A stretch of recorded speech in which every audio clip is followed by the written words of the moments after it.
1 pound kielbasa sausage, cut into 1-inch pieces. 1 onion, chopped. 5 cups chicken broth. 2, 20-ounce, cans turnip greens.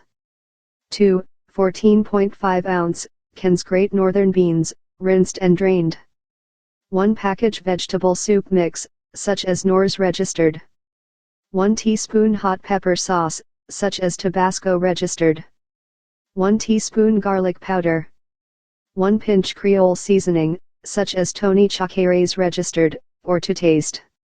Salt and ground black pepper to taste. 1 heat oil in a skillet over medium heat.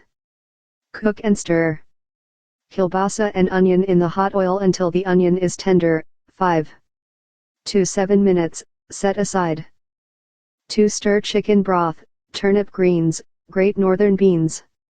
Vegetable soup mix, hot pepper sauce, garlic powder.